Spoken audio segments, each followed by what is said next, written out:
ഇവിടെ പറയാൻ പോകുന്ന കഥയുടെ പേരാണ് സുന്ദരി പശുവും മാൻകുട്ടിയും. പണ്ടൊരു ഗ്രാമത്തിൽ അപ്പു എന്നൊരു കുട്ടി ഉണ്ടായിരുന്നു.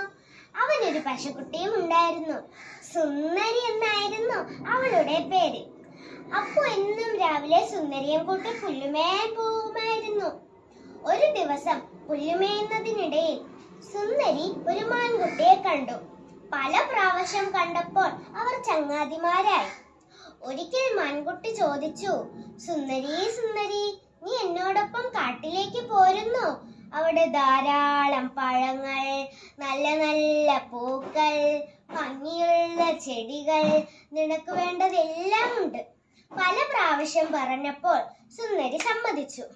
അങ്ങനെ അവർ കാട്ടിലേക്ക് പോയി. ഹായ് ഹായ്, എത്ര പഴങ്ങൾ, എത്ര മരങ്ങൾ, എത്ര പൂക്കൾ.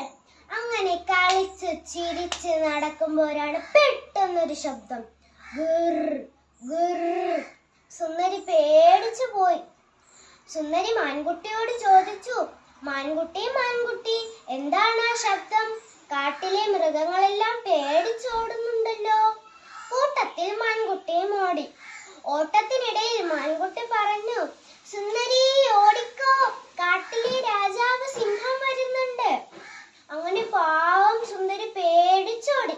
ഓട്ടത്തിനിടയിൽ സുന്ദരി ചോദിച്ചു, മാൻകുട്ടി, നീ എന്നോട് കാട്ടിലെ ഭംഗികളെ കുറിച്ച് മാത്രമല്ലേ പറഞ്ഞുള്ളൂ, അപകടങ്ങളെ കുറിച്ച് പറയാത്തെന്തേ? ഇപ്പോഴാണ് എനിക്കൊരു കാര്യം മനസ്സിലായത്. പരിചയമില്ലാത്ത കൂട്ടുകാരെ പെട്ടെന്ന് വിശ്വസിക്കല്ലേ. അങ്ങനെ സുന്ദരി പേടിച്ച് വീട്ടിലേക്ക് ഓടി. പാവം അപ്പു സുന്ദരിയും കാത്ത് വിഷമിച്ചിരിക്കുകയായിരുന്നു. സുന്ദരി വന്നപ്പോൾ അവന് സന്തോഷമായി. പിന്നീട് ഒരിക്കലും സുന്ദരി കാട്ടിലേക്ക് പോയിട്ടേയില്ല.